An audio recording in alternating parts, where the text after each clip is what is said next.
আসসালামু আলাইকুম, কেমন আছেন সবাই? আমি ইমরান, আপনারা দেখছেন বাংলা টেক সাপোর্ট চ্যানেল। বন্ধুরা, অনেকদিন পর আজকের ভিডিও নিয়ে এসেছি এবং একটা স্যাড নিউজ নিয়ে এসেছি।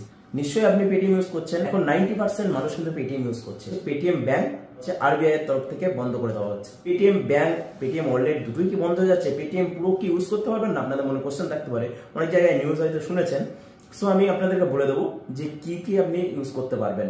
সো আজকের এই ভিডিওটা অবশ্যই ফার্স্ট ক্লাস দেখুন এবং আপনার বন্ধুরা যদি পেটিএম ইউজ করে থাকে অবশ্যই তাদের সাথে শেয়ার করুন, যাতে করে তাদেরও একটু হেল্প হয়ে যায়। আরবিআই থেকে একটা নোটিশ জারি করা হয়েছে, তার লিঙ্ক আমি ভিডিও ডেসক্রিপশনে দিয়ে দেবো, আপনি চাইলে নিজেও করে নিতে পারেন। আরবিআই বলছে যে under section 35A banking regulation act online phone লাইনে পেটিএম কে বলা হয়েছে যে নতুন করে কোনো পেটিএম ব্যাংক অ্যাকাউন্ট খোলা যাবে না। কাল থেকে এই রুলসটা জারি হয়েছে।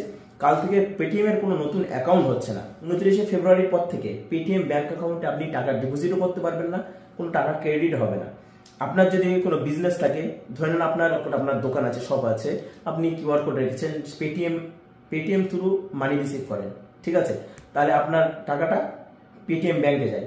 বা আপনার ফোনপে আছে, ফোনপে করে রেখেছেন, সেটা পেটিএম ব্যাংকে টাকা নিচ্ছেন, সেই ক্ষেত্রে কিন্তু আর পেটিএম ব্যাংকে টাকা কোনো রিসিভ হবে না। যে এখানে যদি আপনার টপ আপ মানে ফার্স্ট ট্যাগ, তারপর হচ্ছে ওয়ালেট টপ আপ, এনসিএমসি কার্ড, এইগুলো টপ আপের কোনো রকম অনুমতি দেওয়া হবে না 29শে ফেব্রুয়ারির পর। আপনার মনে কোশ্চেন থাকতে পারে যে আপনার অ্যাকাউন্টে তো 10,000 টাকা আছে, সেটা কি তোলা যাবে?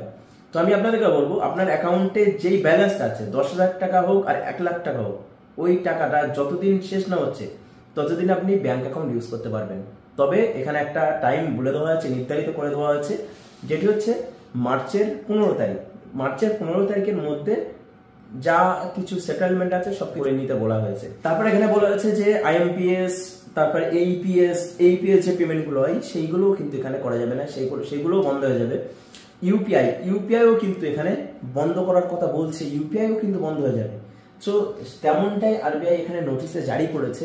আপনারা চাইলে এই ডিটেলসটা পুরো পড়তে পারেন, আমি ডেসক্রিপশনে লিঙ্ক দিয়ে দেবো, আপনি যান, গিয়ে ডিটেলসটা নিজেই পড়ুন।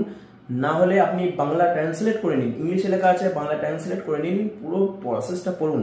পেটিএম ব্যাংকে যদি আপনার টাকা থাকে, 29 তারিখের পরেও আপনি পেটিএম ব্যাংক থেকে টাকাটা অন্য জায়গায় ট্রান্সফার করতে পারবেন। আপনাদের মধ্যে আমি জানি যে 90% ইউজার এখন পেটিএম বেশি ইউজ করছে, কারণ পেটিএম খুব সহজে টাকা ট্রান্সফার করা, টাকা রিসিভ করা খুব সুন্দর হয়, আর ব্যাংকটাও খুব দারুণ, আমি নিজেও ইউজ করি। পেটিএম ওয়ালেট যদি থাকে, আপনার ঘাবড়ানোর কিছুই নেই, ওয়ালেট আপনার বন্ধ হবে না। ওয়ালেট যেমন আছে, যেমন রিচার্জ করেন, বিল পেমেন্ট করেন, তেমনই হবে। আপনি credit card, debit card through আপনি কিন্তু ইউজ করতে পারবেন। পেটিএম ব্যাংকে যদি টাকা থাকে, আপনি সেই টাকাটা যে কোনো জায়গায় ট্রান্সফার করতে পারবেন। 15ই মার্চের মধ্যে আপনি টাকাগুলো ট্রান্সফার করে নেবেন। কারণ আপনার পেটিএম ব্যাংকে টাকা আছে, ঠিক আছে, ওই টাকার কিছু ইন্টারেস্ট ঢুকছে, সেটা কিন্তু 29 তারিখের পরেও কিন্তু ক্রেডিট হবে। বাট অন্য টাকা আপনি নিতে পারবেন না। যেমন আমি ফোন পেতে আপনাকে টাকা পাঠালাম, আপনি কিন্তু সে টাকাটা রিসিভ করতে পারবেন না 29 তারিখের পর থেকে। আশা করছি এই ইনফরমেশনটা আপনাদের অনেক কাজে আসবে।